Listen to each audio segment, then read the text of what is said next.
Welcome to the Kakle. On today's episode, we'll be discussing issues of our lives, our values, diversity, plus Canada. We've all got things to tackle. Stop playing around. Thank goodness for the Kakle. But what's the psychology behind it? We're all the ladies here. And she's in the wrong. For you.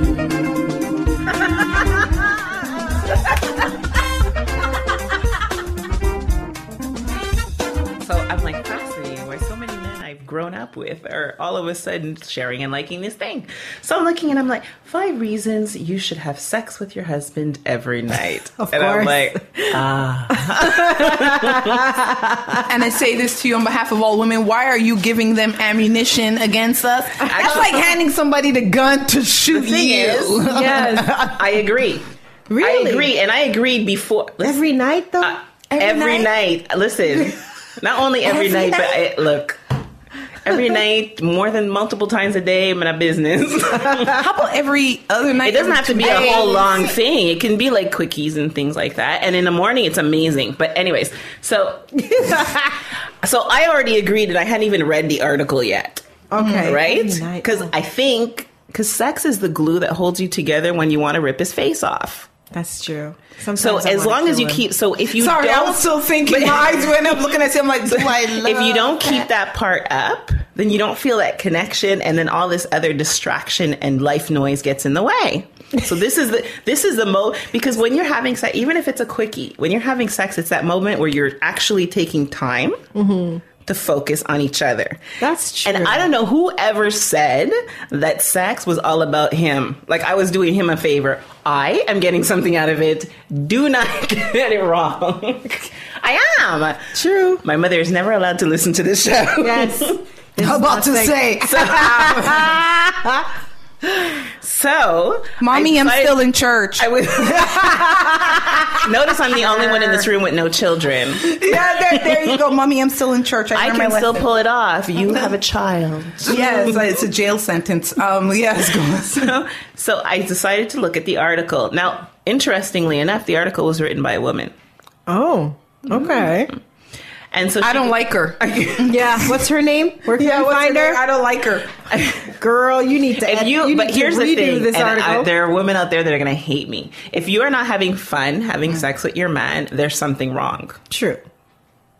Because I look forward. Ma, stop listening for a moment. We need a moss stop. Like we need a little. We need a sound bite effect. for, you know, bleep, bleep, bleep, bleep, so This is mom for doesn't mothers. hear. Yeah. And employees and No, but you know what? It's funny you're saying We're that adults. a woman.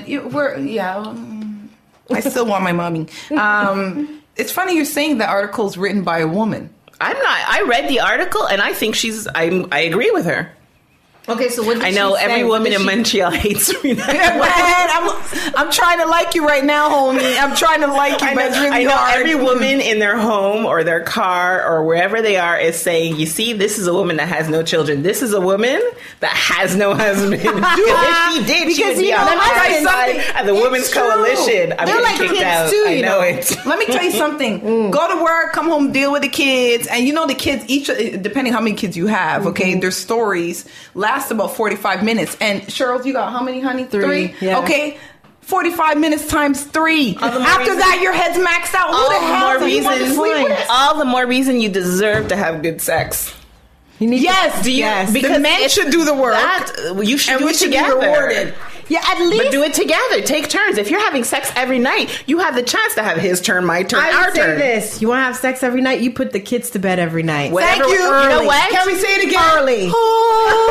If you can guarantee, And I will guarantee if you you some and your man have punani. a good sexual relationship, and you can guarantee to your man that you will have sex with him every night, if he puts the kids to bed, the kids are going to be in bed by 5:30. You know what? You laugh, but you know what? It's so true because I know when my hubby wants the cookie.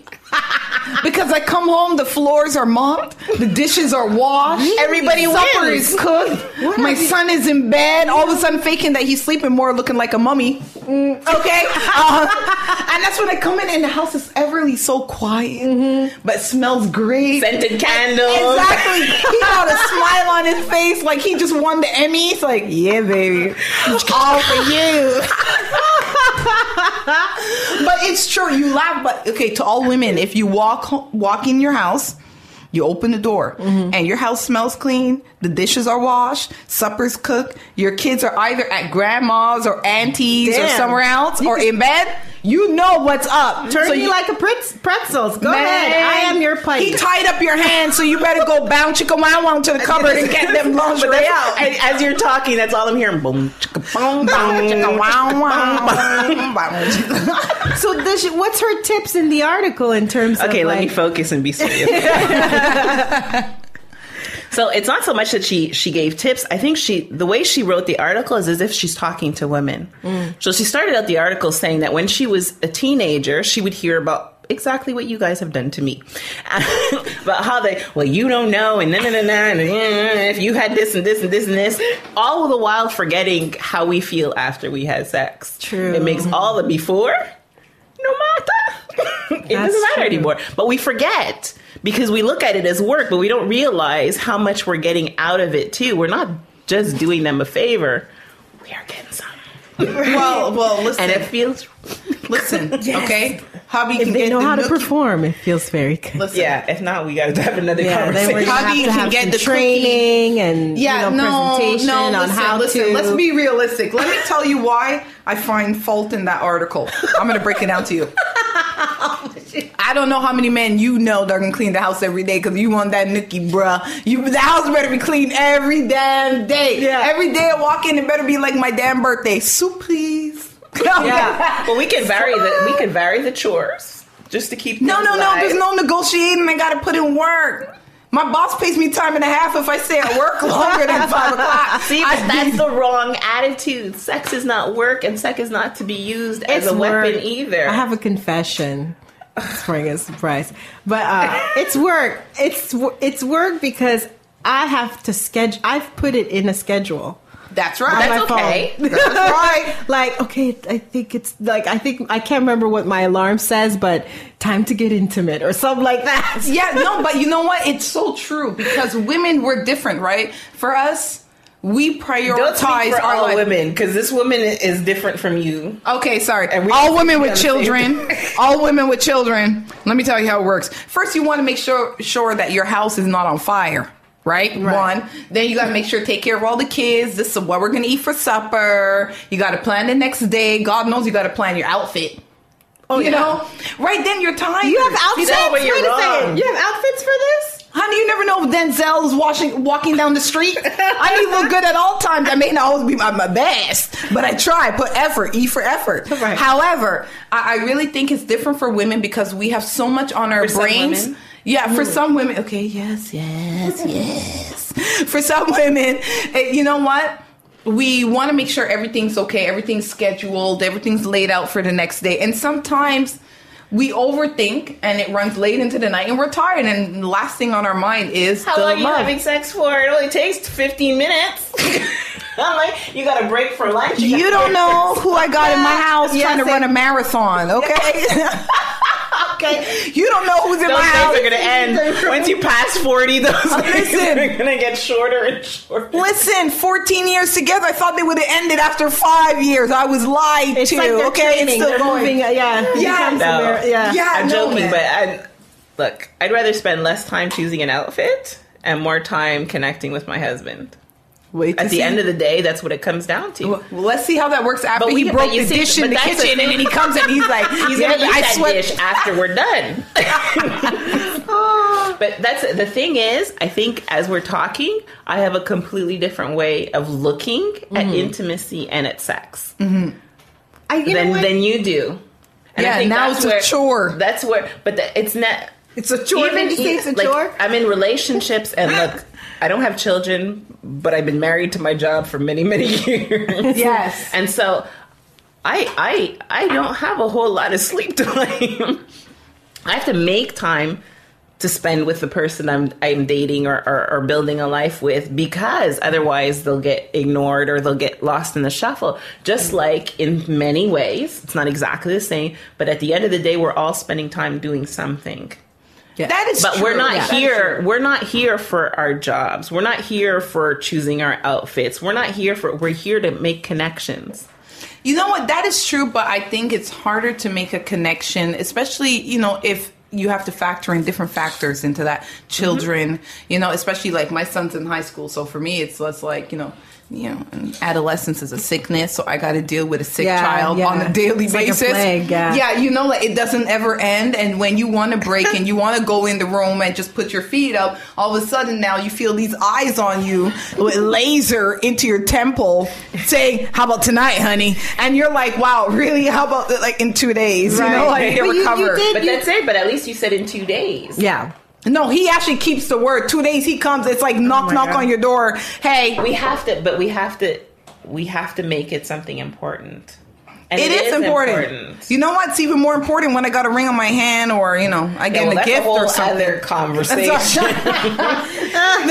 I can reward you, honey. Guaranteeing sex every night. Maybe that other part will come. You did make me think. It is taking that moment, because when I think about it, I have 3 kids, and it's insane all the time. Insanity, especially with the 2 hurricane girls. Oh, come on, listen, these are the cutest. Yeah. I don't care. I love the spunkiness of them. You know where to send them? They are miniature ladies. Or I'll have them run in the backyard. Tanisha, y'all want to go to Tanisha? And they love it by me. She loves your spunkiness. Yeah, you see, because we understand each other. And when you have to deal with an adolescent boy in high school, you appreciate young, spunky girls. I'm outnumbered in my house. Yeah. Okay? It's myself and a female cat. We're the only 2 females in the house. We're outnumbered by the males. I got to look to my cat to make decisions. Because only she would understand as a female. But from what I gathered, I guess it started making me think. It's taking that moment. Like for me, I put the girls to bed.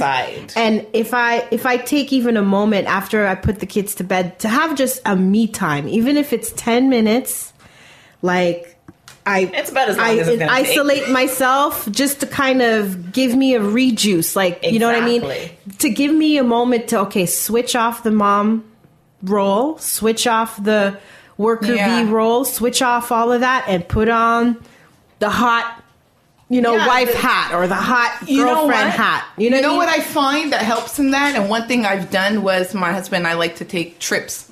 Remember I used to tell you before, I used to go to Sanka a lot, rent a chalet. Nice. And that was our weekend away. Our son would be by family. He's fine. He's safe. But this is our time to kind of just get back to knowing each other, what we love to do together, and everything. But I think every couple, especially when you've been together a really long time, you kind of forget what brought you together. That's why connecting in all kinds of different ways. That's right. I like to connect over some hot wings and by myself and my own thoughts. But I had to include Pat. So I did. I wasn't selfish. But I believe a lot of couples should do that, and they don't take the time to going back to when they first met, what they love about each other, the stuff they love to do. You throw kids in the mix, you kind of, life takes a whole new avenue after that. And it relieves stress. Yeah. And if you relieve stress, it makes everything better. And it's funny, someone had told me after... Not me, but had told me in a conversation that when they have a moment with their significant other, after that, they feel like $1 million. Yeah. And if you have a good relationship, and because I look at, and I think I may look at sex differently. I look at it as a physical, a spiritual, and emotional, like it's all one big ball wrapped up in one. And I find I don't ever feel like I'm doing him a favor. You know what I'm saying? You just made him happy. He's walking down the street like the Jeffersons. It's about doing the walk like, and that's great. But I also made me happy. Hold on, you know what? And that's where it's different. I know I'm gonna get evicted. No, you're not gonna get out evicted. Of the women's coalition. I'm gonna throw this at you. You may be kicked out of some men coalition. You know why? Because to the other men who don't get none, and they show up to work with that one happy colleague who comes in walking like the Jeffersons. Okay, talk about, how you doing? Hey, too happy where you're like, wow, I hate this person. I think you're kicked out of all the coalitions. But this is why we're having this conversation, because I'm trying to inspire women to not look at connecting with their significant other as a chore, but as something that they too are getting something out of. You're feeding each other's souls. Yeah. Like you're doing all this outside stuff, this chore stuff to build this life, others. To pay. As women, we do so much for... That's it. Whether whether we have children or not, we do so much for so many people. Our families. So why can't we get nookie? Yeah. It. We didn't say why we can't. We said we would like a little more, of influence and a little more benefits coming our way. As we know, it benefits men. Because men, you just give them the nookie. Watch them walk down the street. Oh, yeah, that's like all this is what the article says. Give your man nookie and send him to the store. And watch how he walks to the store. All of a sudden, there's a new pep in his step. He got his mojo back. He's saying hi, helping the neighbors. Talking your about... Your car is washed. The oil is changed. Can you imagine literally one day, and physically. Can you imagine one day the whole world would agree? The whole world would agree that at that one day, every year, every woman in this world would give the nookie to their men, or you know what I mean? It would be interesting what the world would do. There's been it would studies. be real quiet. There was actually a reality show about people. They were taking couples that were having difficulties, right? And they were doing this social experiment where they actually had, and some of these couples did not even like each other very much at the moment that they had signed on. Shoot, I don't know if I like myself sometimes. This was like a last chance at trying to make something work. Yeah. So for 7 days, the whole experiment was that you had to have sex with your husband or your partner every day for 7 days. And what happened? At the end... Well, because they knew they had to have sex with each other at night or whenever, they would make some efforts during the day to make it so they would tolerate having sex with each other at night. Yeah, but so what ended up happening is that they ended up working on their relationships in a lot of different ways so that they would be able to connect at night. But once that happened a few days, then they started to rediscover the reasons why they liked each other, why they fell in love, why their relationships worked. And I thought my hubby and I were connecting, in unison with our snoring at night. I look forward to that. I'm putting my head down and, all right, honey, you take the high note, and I take the low note. I don't know. I find that's not also realistic. Trying something like that for a week would be great. Yeah. But can you maintain that with everyday life being thrown at you? That's where you have to make it has to become a priority. And I think if we don't make our relationships a priority, then that's when we start disconnecting. That's when we start, it doesn't mean that you actually have to have the whole package of, not to be crude, but intercourse per se. Yeah. But all the stuff that goes with it as well. It's just that moment, that the whole point, I think, is just taking those moments to connect. Take a moment to get intimate. But you know what? You should. You know what? Okay. We got a yay from the producer. But you know what they're saying? What they're saying or is... hug it out. But what the article is also saying is that in doing that, the man feels closer to the woman and wants to help her more. And then they start doing extra things around the house because they're so giddy. You're right. Because sometimes we do it and I always get surprised with myself, and I'm like, really? That's all it took? But it's true. That's all I needed to do. It's there's only two reasons a man's going to clean the house, get up, take your car to the maintenance, okay? You gave him nookie or nookie's on the way. Okay, it's only those two reasons. Why fight it? It's so true. It's so true. Just times everybody wins. No, I don't win when I'm tired. But that's the thing. Look, I have had sex when I was Ma, stop listening. Would a man be had okay sex to when I still was do it if you're tired. I'm cool to do it when I'm tired. Yeah, I don't Maybe business. if we have an agreement, I'll be like, can I just lay there? And No, but it's the best sleep ever after.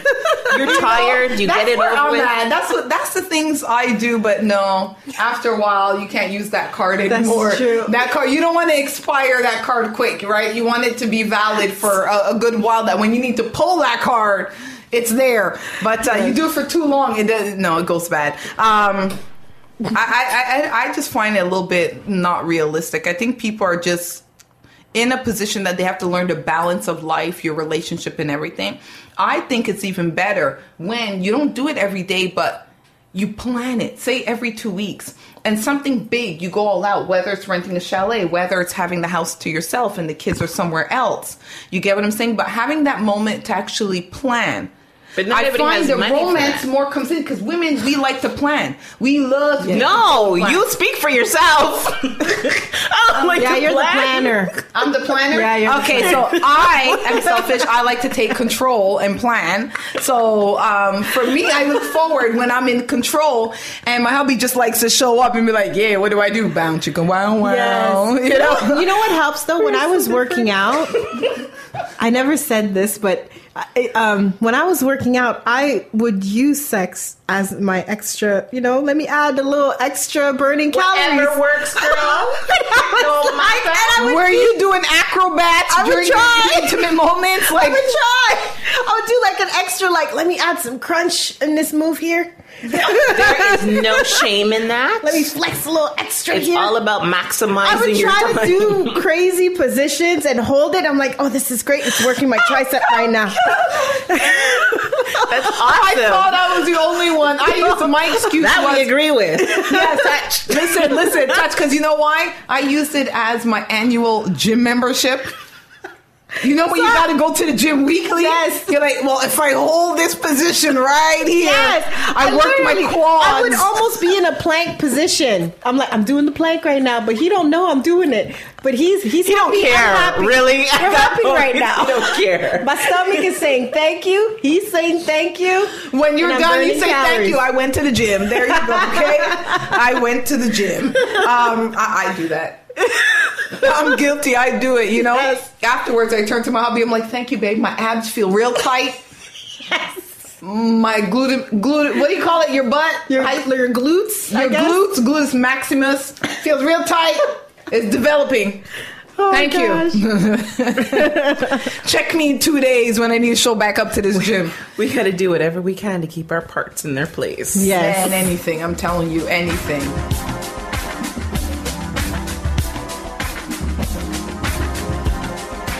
You know what? Hey, thinking of parts in any place, I have to talk about this. On one of these American channels, Discovery Channel, and I love Discovery, but this is when you have to draw the line and ask if this is being taken too far. The man that wants to be eaten by anaconda and have it filmed live. Yeah. That was ridiculous. Did it go on yet? No, and I hope it never does. I don't know if I want to watch a show. So while the man, because anacondas, if anyone knows how these animals work, they wrap around you until they suffocate you. So we don't know if he's going to live or die. One. And then two, we got to watch him poop you out. Like, this is where TV's going? No wonder our kids are foolish. We expected more. Now the educational channels are turning to what I call, I have to use Barbadian terms, shite. Okay? Since when this is cool and this dude gets a channel? Hey, let's go to Colombia, go into Amazon, and let's have and go bother. anaconda. Yeah. Hey, why don't you go play with the black widow spiders and let's see what happens for fun? I just don't get where television is going. But one thing I do see, and I'm not the only one, getting tired of watching TV. Yeah. The BS on TV, I cannot relate. I find they're going so extreme that it's not realistic. Where you have to question, okay, are you that desperate for money and ratings? Because I Yes. just don't. Yeah, I know that To self-answered the point itself. of Yeah, I know that one. wanting to be swallowed by an anaconda. I I don't get and that's it. a Discovery Channel. So you would think, or was it National Geographic? Discovery Channel. Discovery Channel. Like that was supposed to be like that. National Geographic. They're supposed to be the respectable channels, because now even the news channels are not respectable, right? Yeah. They were the last resort. Yeah. that were left. There's no hope. We're in Canada, so it's still kind of okay, but yeah. No, but it's true. And this one thing I want to talk about, because it's not just Discovery Channel. There are many other networks that when you look at the type of shows they're putting on, it's like, okay, are you not in tune with who your viewers are anymore? Are you all about, it's like, DJ Selfish at the turntables. I'm going to play what I want to hear. That's great. We know you have confirmed you're sick-minded and messed up. Selfish. But, I'm like, I heard DJ Selfish. I didn't hear anything else. I hate those DJs. No, but it's true. It's like the networks have become like DJ Selfish, and we're going to play what we think you want to hear, but you're not just asking your viewers, what do you really want to hear? And we're in a time where people they want to find their way. They want to connect with other people. And I find this is just going way too far. It's a blatant act of desperation. Yeah. The creativity has left the room, and I tell me if it's just me, but I think that's desperate when you have a man putting on a suit to be eaten by an anaconda. Somehow this is just, yay, do it. It's definitely not going to happen. No. The snake is not going to let it happen. To go bother an anaconda and do that. I mean, how do you pitch something like this? It must be illegal at some level. No, but you know what? But what if I'm just saying, right? Because humans, we like to assume we're the smartest species. However, obviously we're not. No, we're not, because I watch my cat take his paw and drink out of his damn water bowl. So what if the anaconda decides to start chewing? Maybe today is the day he wants to chew. What you gonna do, buddy? Yeah. What you gonna do? That suit is not gonna help Right. Hubby and I were talking about this, and he brought up a good point when we were having this conversation about that show, is that how are they going to take the anaconda, like the man out of the anaconda, if that should that happen? Which end is coming out. They would have to kill the anaconda. They would have to cut him open. And that's inhumane. Otherwise he'll start digesting him. Right. Yeah. That's the whole point, right? And not only, regardless if they cut him or not, or even, because I think from what I saw in the preview, it looked like he had a cord or something. So it looks like they're thinking of pulling him out. So they're going to make the anaconda vomit? Right. Or scratch his esophagus, if that's what it's called. Yeah. Out of all the things and the problems that need resolutions in this world, I would like to know what smart, or maybe not so smart, person decided, now that's something I want to do. Exactly. I'm just saying, I would have used another term, so I'm trying to be politically correct. Well, that's why it took me a moment. But I'm just saying, wait a minute. What if the anaconda's black? We don't like to give up our food. We'll fight. What if in his nature, his ancestors were black and they try to yank on that cord, pulling the anaconda out? Okay? Yeah. Do you think the anaconda's going to be like, okay, I'm just going to give him back to you?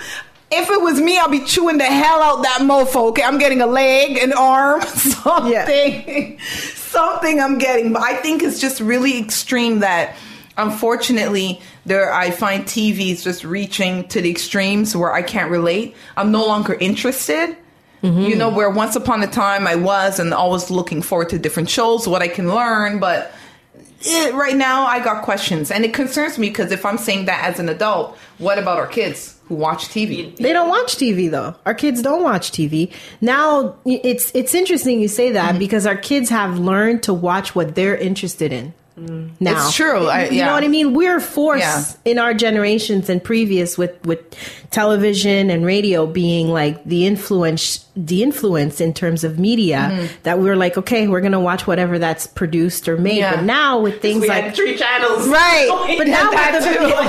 But now with the beauty of the internet and all those kind of things, I mean, our daughters, she's like, one of them is really into drawings. And so she'll go on YouTube and look for how to draw My Little Pony. And already I could see the difference in the way that she draws, like how she's learning different styles of drawing. So our kids, our generation, like their generation, it's all going to be about, what am I interested in? I want to learn about it, or I want to look at how to build this or how to do that. Yeah. Or, You know what? I find the younger generation, I mean, I thought in our days, you know, the 70s kids, by the time we hit the 80s and 90s, we were the rebels, right? We were like, yeah, Cyndi Lauper, woo! You can't tell us what to do. But man, the younger generation, I find are really badass. And they really found a way to turn the whole market, if you look at it then. They know how to customize everything to themselves. They know what they want. They definitely know what they don't want. Where we were in a generation, it was just, okay, yeah, we got to please. And okay, everybody's watching this, so we got to fit in. What's cool, yeah. Yeah, you know, this is what's cool. Everybody's doing it. Whereas the kids are kind of honing in on their own skills and saying, no, I don't care if it's cool. I like it. That's all that matters. Right. I think that's a beauty. I think there's a beauty in that. I kind of think it's like the chicken and the egg, because for years, look, I started in communications and marketing, right? Mm-hmm. A while ago. Forever 21. Forever 21. And back then, we were looking for ways how we could create niche markets. Mm-hmm. So I'm not so sure it's the kids that are creating it. I have a feeling it's the marketing companies that couldn't compete with the major monopoly organizations. Yeah. So they're like, let me just create a niche for myself. Mm-hmm. Then I can make my money then. And then the monopoly companies buy them out and everybody's laughing. Yeah, right? but I think... But I don't think it's about the... I'm not so sure it's about the volunteer individuality that exists. I think they're being fed. It's almost like every time I go into my phone is telling me what I want to see. True.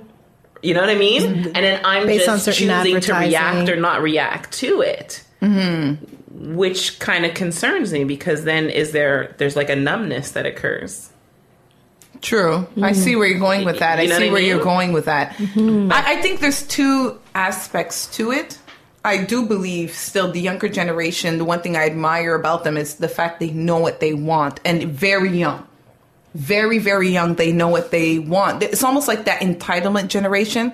I don't feel I need to work overly hard, but I feel you need to pay me a lot to get me out of my house. That's the generation they're dealing with. So it's almost like they're aiming to please, you know, to keep the revenues. I do agree that some of it's set up. You know, once they have an idea, this generation, the younger generation is like this. They customize plans for them to kind of lead them down a specific avenue.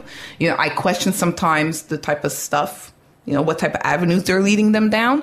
But I actually admire the younger generation for their independent, you know, way of handling life and really customizing it down to the individual person, you know, and I think that's the beauty about it. And we're going to learn a lot and see a lot of creativity come from this in that generation that we may not have seen from ours. I think so. But watch. I believe it's coming. It's funny, because there's a study that says that what's going to happen next. Now we've gone so far off the mark. Yeah.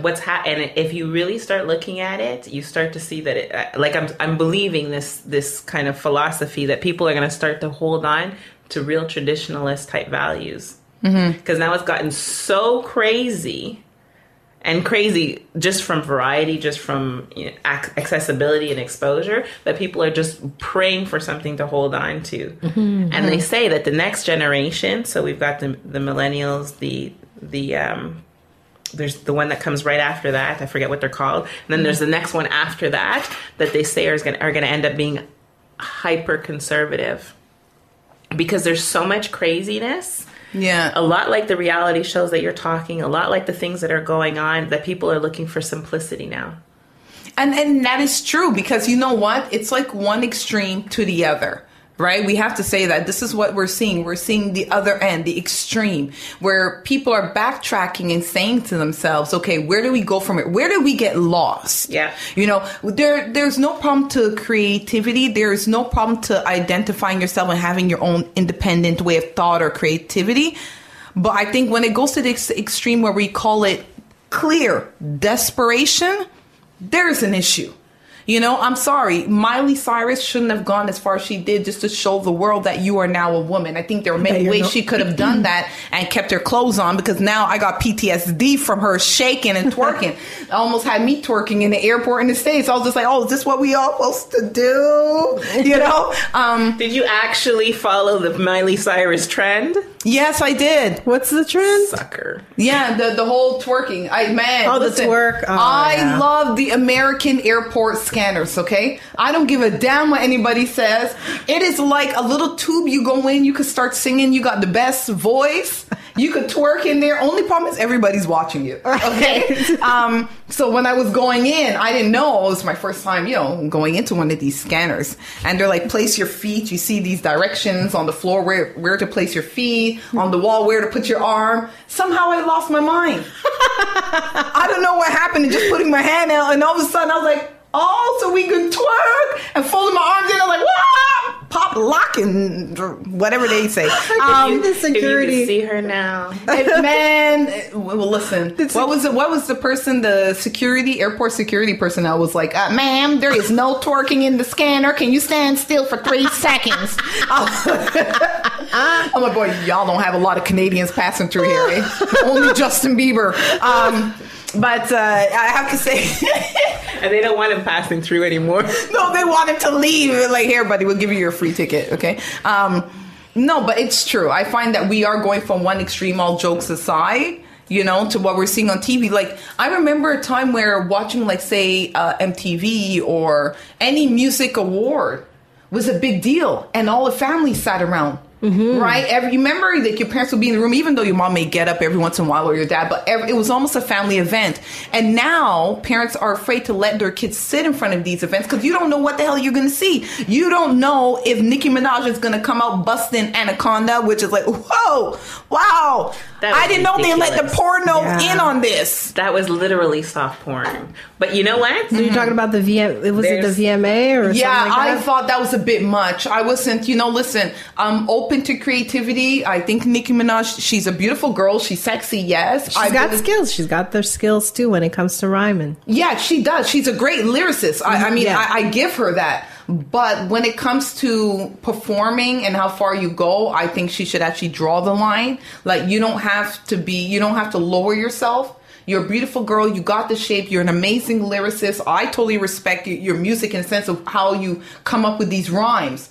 But then at the same time, do I want to see you on a music award sitting on a chair with your legs open up? And if I have goddaughters around or other females, no. I don't want to see it. Okay. I don't want to see it. But just to sum up what you're saying, it's funny because for years and years and years, I've been watching this organization. They're called Faith Popcorn's Brain Reserve. And what they do is they do studies and follow the trends of society, right? And so they have 17 trends, and one of the big trends is they call it future tense. What is that? It's consumers anxiety-ridden by simultaneous social, economic, and political and ethical chaos. We find ourselves beyond the ability to cope with today or even imagine tomorrow. Mm-hmm. And therein lies what I was talking about, the generations that are going to come, where they're just hanging on to really stable old, they're going to be reaching into history to try to hold on to something that's solid. Yeah, because you know what? I mean, when you look at the whole timeline, the evolution of man, everything, right? Especially in the past 20 years, it's insane. No, but it is. But you know what? Holding on to tradition is not a bad thing. It's like when you backtrack where you got split up at the crossroads. So all you're doing is retracing your steps to say, okay, this we're sure about. This is, when we stood here at this time, we knew it was okay and we're still okay with it even up to today. Where do we go from here?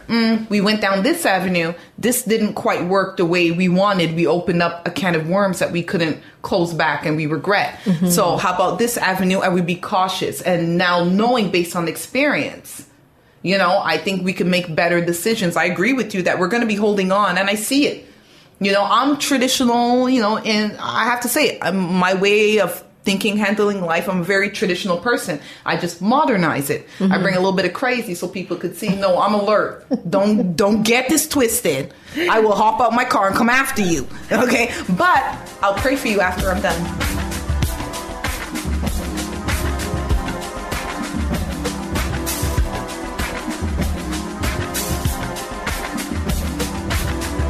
I'm so glad you're here. So, a lot of leadership is having a hard time with the fact that many of the young people are now, 5 o'clock, 5:30 maybe, Right. And they're out the door. Yep. Right. Especially and they don't I find care. that here in Everywhere. Quebec. It's in the States too. But it depends. Like in Alberta, people work their butt off. And you start understanding, now I'm understanding why the reason they make more money.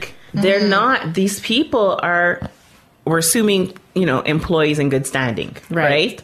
They are working their butt off. What they've decided for themselves is that they're not going to kill themselves for their employer. So between 9 and 5, they will give you everything they have. But at 5 o'clock, they got drinks with friends, and you are not getting into that. Sorry. No, go ahead. The other thing is the Gen Xers, right, are married and or with a partner. They have children. They have responsibilities. They are caretakers. Mothers and fathers are living in their homes as well. So they can't stay late either. So what you're finding is nowadays, compared to like 10 or 15 years ago, you'll see offices by 6 o'clock. It's like me. Hey, it's just me here. It's just me. Because priorities have changed. And people are really interested in working. They're starting to look at things as they can't hold on to the materials where the 80s was all about me. The 90s was all about betrayal. The 2000s economies crashed and we were just trying to keep it together. Right. Now we're like, you know what? I can't count on anything except the people we care about because they've been dying from diseases because, some there's people, been... like in Japan, that guy who committed suicide for being overworked. It's crazy. Yeah, but you know what it is? I think what we're seeing is people are taking back control of their life. Where before we were hamsters on a wheel, all you were doing was enriching the owner of that company. Yeah. Where we said, whoa, you don't care. Yeah. If our family member who we love is sick, you're only giving me a day or two. We are humans first. Yeah. We're not there just to expand your pocket to whatever personal dreams you have. You have to care for your employees. And when you start switching business around where you're caring for your employees first, productivity is going to go through the roof because you're giving people the chance, the time to put things in priority, deal with things. If they need a break, allow them to have that break. And I find with corporate greed, they weren't allowing that, right? You couldn't call in a sick day. They're telling you how many sick days you can have per year. Oh, I'm sorry. I didn't know I have a limited number of family members that can die of cancer. It's not like you sign up for it. But unfortunately, this is life. And I think employers are being forced to look at it in a sense of, we have to allow people to handle their lives. They're not machine. We're not computers programmed. We need an off button. We need a timeout button. We're not in the industrial age anymore. Exactly. We're not. But we have to have a balance too, right? I get that. And I've been lucky to work for employers who try to balance that. However, when they do try to accommodate you, see, because there's two things. We want to accommodate you, right? However, we may have 50, 100, 200, 5,000 people. Could you imagine accommodating for everybody's issues that are happening and challenges? At some point, we have to try to balance it out because somebody actually has to be at their desk to get stuff done, right? Otherwise, none of us are working. Well, no, we're not saying that you don't have your employees. To kind of find that sweet spot. But I find some of them, like I remember one time one of my employers told me when my son started high school, imagine it's first day of high school, you're coming straight from elementary. No, I can't go. And I basically looked at him and said, fire me.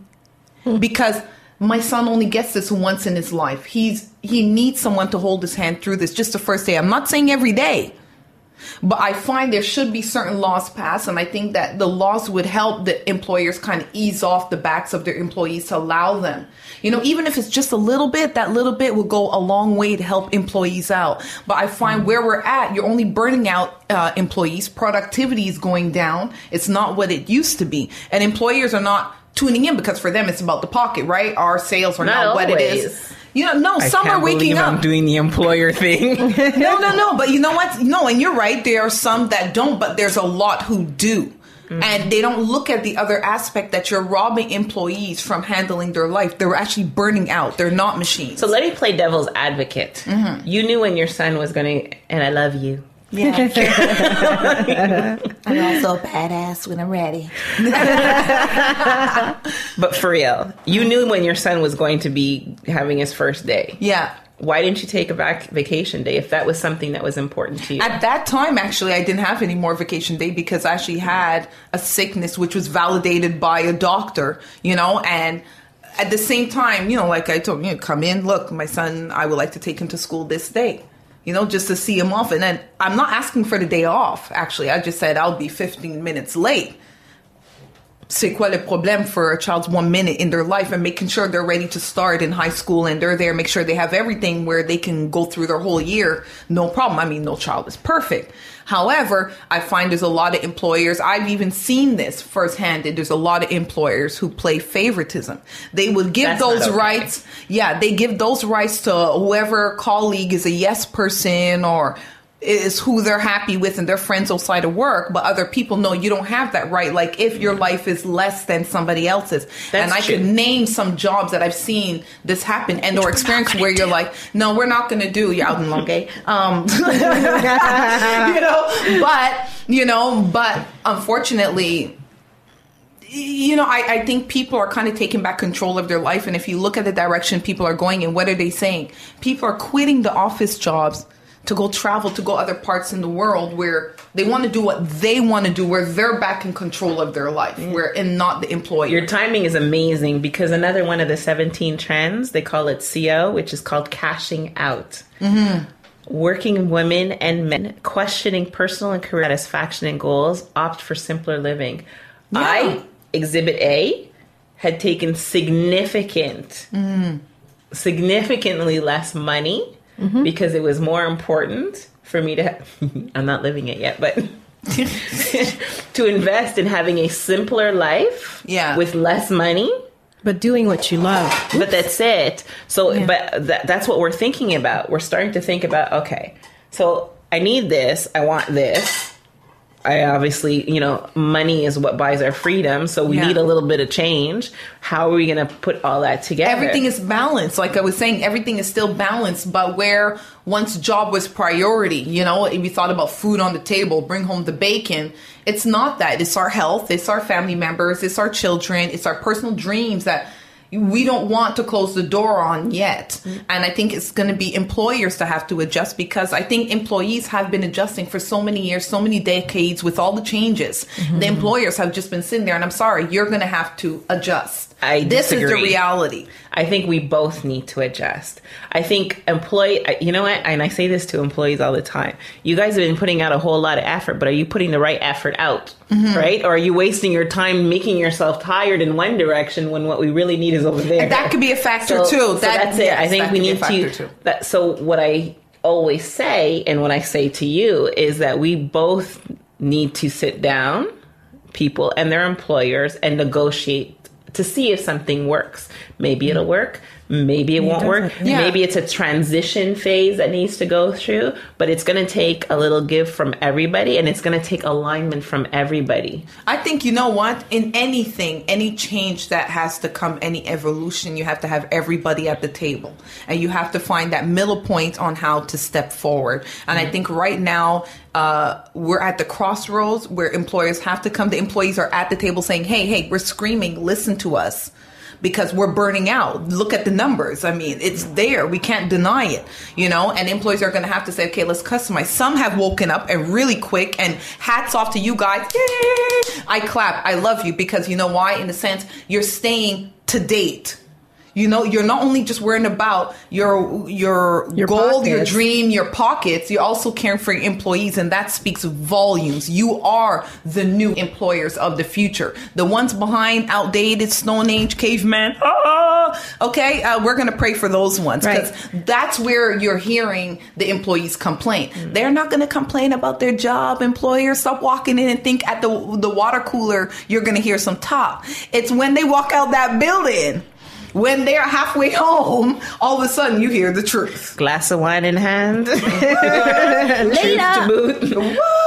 But I think, okay, so if you want the employers to come and sit at the table and start to negotiate different terms for our existence as professionals, because like I said, and I'm not trying to be more axed on employers or anything like that, but I mean, we got to think common sense, right? If the money doesn't come in, if the jobs don't get done, nobody's getting anywhere. I think too, if more employees who goes for a career or a job start putting more demand on, I'm not just going for the money here like more people show an example of, I want to buy in. Obviously the money helps, but I want to buy in terms of do your culture and my personality align? Because it's like a marriage, we spend most of our time at work. So It has to be that sense of relationship. Like, yes, I believe into the mission of this company. It aligns with my personality and who I am and my style of work. And I think if more employees empowered themselves to say, I'm not just going to go for the job just so I can pay my bills, but really take a moment and look at, because when you go to an interview, and that's something I've done, is the interview really is for me. For me to, it's not just you being interviewed by the employee. You have to go in there like you're interviewing the job itself, the company as well. Ask questions. A lot of people don't do, and do your research. Absolutely. I fault those employees. At least look at the website. Exactly. Know what company you're going to. Those are the ones when I speak of. Employers need to meet at the table. Those are the ones that I stop at the door and say, whoa, you need to do your due diligence. Did you do your research about the company you are about to seek employment from? And can you handle their mission and be a part of that? Do you picture yourself in there? And if they're not asking you questions on the other side, you need to be asking questions. The employer or the HR person, because sometimes if you're getting interviewed by the owner, they may not be aware. But if there's no discussion about culture fit, walk out. Yeah, agreed. Walk out. Agreed. Yeah. Because they don't care if you're fit or not, which is a big problem. It is. It really is. And again, if more people did that, doing their research, you go into the interview more for you learning about the company than the company learning about you. If more people did that, it's just going to force employers to get more smart and savvy and say, wow, like people in the job market are getting smarter. And the smart ones want to know. Smart company. Did you know that by 2020, 3/4 of the companies that exist today, that will exist today in the top 500, don't exist today? So let me rephrase so it makes sense to the public. By 2020, the top 500 companies, most successful companies that will exist, do not exist today. You realize we're going into 2015. So companies who are not ready to innovate will no longer exist. And that's a real stat. And you know what? I think that goes back to what I was saying, that a lot of people are coming out of the office jobs or their careers trying to find what they really want to do. They felt lost or they got lost, within the company or the whole process of, their growing and evolution. And I really believe, this is what I'm saying, for employers who are smart, who want to be up to date on what's going on and be able to sustain this storm, you're going to have to meet your employees at the table. Doesn't mean giving them all what they want, because we would all ask for probably 15 sick days a month, but what we're saying is, realistically, how do you care for your employees? And in this day and age where you have so many baby boomers, so you're going to have a lot of employees losing loved ones. You're going to have a lot of grieving time. Yeah. You're going to need time for them to take care of themselves. Not only that, but you're hearing so many governments saying, we want the population to go up. People need to have kids. Well, it takes time, and it takes time to raise the kids. They don't raise themselves. So, at some point, the companies have to sit down and say, okay, what's the direction that we're going in, And hopefully that's going to happen soon. Hopefully. So going to the table, let's talk about coming to the table and negotiating our relationships. Yeah. Yes. We're going to try to do this quick because, time and everything. So yes, in terms of first line of defense, this is something I saw via Reddit. So my sister met her husband while on vacation when she was 15 years old. He was working at a local restaurant and they both developed feelings for each other. For the next 10 years, they kept a long-distance relationship, only meeting once or twice a year. My sister was diagnosed with heavy depression during this time, and we all went through a lot. 2 years ago, they got married, and the following year, I became an uncle to a beautiful baby girl. Now, to the whole unfaithful thing. My sister is mostly a stay-at-home wife, and her husband runs a restaurant/bar that's open till 4 a.m. I know for a fact that a lot of the workers have sexual relationships with the tourist customers there. Due to work, he comes home early in the morning, usually 4 or 5 a.m., whereas my sister is at home taking care of the baby. He has been like a big brother to me for the whole time, but now I don't know what to feel. I have heard from 2 independent sources that he has been having affairs with lots of different women, and I have been giving the names of the women too. Both of the sources have told me that they feel sorry for my sister and she deserves the truth and all. I don't know what to believe at this point. If I tell this to my sister, she will be absolutely devastated considering her history of depression. I also feel that she may turn against me and not believe my word. I don't have concrete proof, but considering that I've heard this from 2 people who don't know each other, it seems that's something maybe be going on. I'm completely lost. What should I do? Well, you know what? In all fairness, I believe that this person should tell their sister, but be careful how you deliver the message. Mm-hmm. You know, at the same time, you don't want to be the person that has the axe dividing the relationship, separating them, but at the same time, you want to let them know, hey, this is what I heard. At no time should that sister confront the husband, you know, because it's between the 2 people in the relationship. But as a sister, yes, it's your duty and your job. If your brother-in-law is not acting right, you got to tell your sister. Yeah. But if you know she has some sort of illness and you're concerned about her safety, well, then you got to find a way to deliver that message in a safe manner to let them know, hey, how are things going? You know, or sometimes, I mean, my sister and I, we're more straightforward. So we'll say it like it is, mm-hmm. you know, and bite the bullet, you know, and you deal with it. You're like, okay, we got to weather this storm, you know. But I think that person should tell their sister. I think by not telling the sister, they're doing wrong. Yeah. You know, they're doing, because your bond, your oath is to your sister. Yeah, that's right. I think get on a little bit on detective mode too. Start doing a little bit of detective you just want to work for CSI, Interpol, FBI. Just to get a little bit of proof, you know, because right now it's all word of mouth that he's hearing all of this. So I know my style. I would probably get into a little bit of detective work. You know, hop in the car, follow him, take you some go pictures. To work, I'm going to work too. I'm not making this up, sis. Look, Exhibit A. You know? Yeah, but not everybody's in that position that can do that. Yeah. And you know what? I go under the assumption of you got 5 different people telling you the same story and they don't know each other. That's clear cut. You know, but however, it doesn't mean you have a go free card to go into the relationship and say, I saw you and you're going to tell her in front of me. No, that's not your place. Mm-hmm. That's still the place of the 2 people in the relationship. But you have a right, if you're an immediate family member, definitely, and you saw this, it's your duty. It's your duty to say something. Yeah. Think about if you didn't. Yeah. And it comes to light that you were aware. That trust bond is now cut. So it's better you kind of customize how you're going to deliver the message based on who you're telling the message to and how they may run with it. But at least you could say, hey, look, I kind of gave you a heads up. I can't get involved in your relationship, but I gave you a heads up. If you wanted more, my door is there. Just comes a knocking. Mm-hmm. I can't believe I agree with you. Woo! I'm right. So rare. What just happened? But yeah, I don't win many battles. Yeah. No, but I think not only you're right, but I think we should open up the conversation with, look, I've heard this from 2 different sources. I have 0 proof. That's right. But I think I would be wrong for me not to let you know what I have heard. What you do with it at that point is up to you.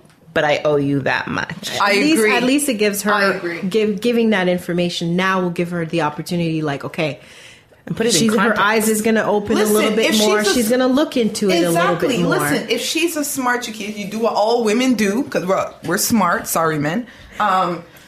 We plant the seed right in the back of our mind. No gender bias here. No, none at all. No. Women. Not us, though. Not us, right? We are no, small. no, Because no. we are, this segment is called the first line of defense. See. Right? Yes, Right. and this is why I'm helping y'all. For men, we are smart, too. right? And women, we like to plant that seed at the back of our head before we react, just to watch. It's almost like a hunting. That's right. Because we're ninjas. Yeah, there you go. And it's like hunting, right? So we just watch, and while our brain is processing, Right. It's like you are waiting for when they mess up to say, "Aha, caught you," and you have the fly It's like swatter out. planning a heist, right? You need There the you plan, go. the blueprint. You got to Your walk them into business that case, trap. you know. build your business case. That's right. Yep. The spray in order to security If men camera. only know the efforts women put behind this, man, all of us could be part of like Interpol, CIA, FBI. It's because women will take their time. We will take 10 years have if we need patience. to. Yeah. Yeah, Plan.